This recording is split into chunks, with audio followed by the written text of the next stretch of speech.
He asked me one night, "Do you see a future with me?" I looked at him, straight into his eyes, and answered without hesitation, "You were never part of the plan." I didn't sugarcoat it. And I saw the moment those words hit him. He didn't react loudly or emotionally. Something inside him just quietly gave way, and he walked away with that kind of silence that says everything. I'm Nora. I'm 30 now, but this moment happened when I was 27, sure of myself and certain I had life figured out. I didn't. Back then, I had just left a relationship that drained me. I was tired, emotionally numb, and keeping people at arm's length.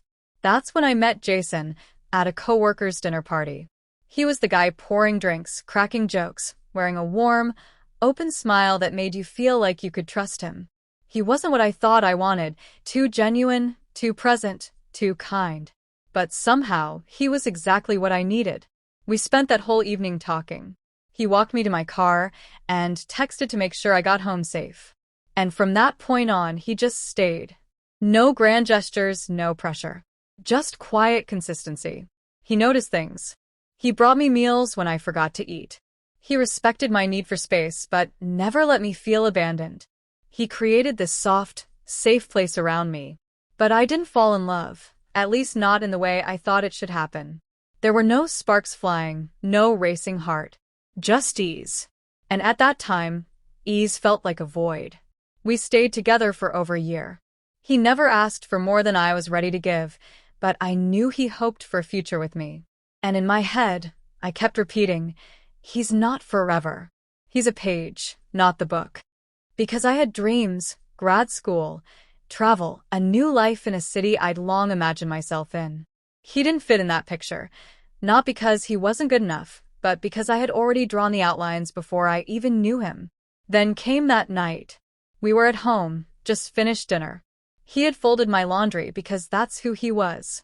And out of the blue, he asked me that question.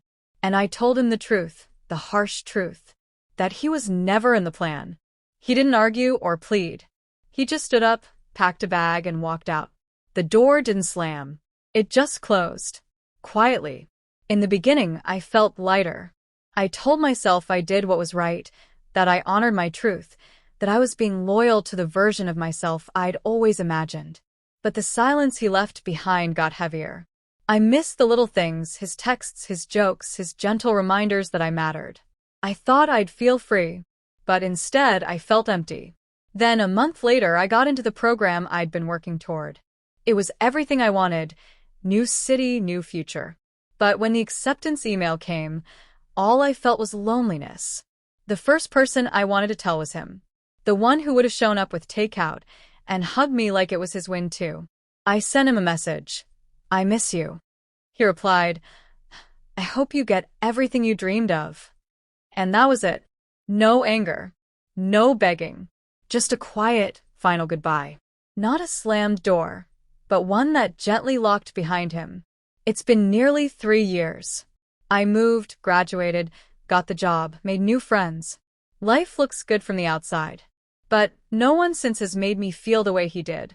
No one folds my laundry just to make my day a bit easier. No one looks at me like I'm enough as I am. I followed my plan to the letter. But sometimes I wonder what it cost me. I got to every place I said I would. But I think, somewhere along the way, I lost the peace he gave me.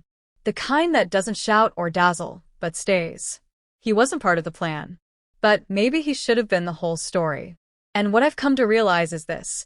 Just because something feels calm doesn't mean it's not love. Sometimes, peace is the most powerful thing we can feel, and the hardest to find again.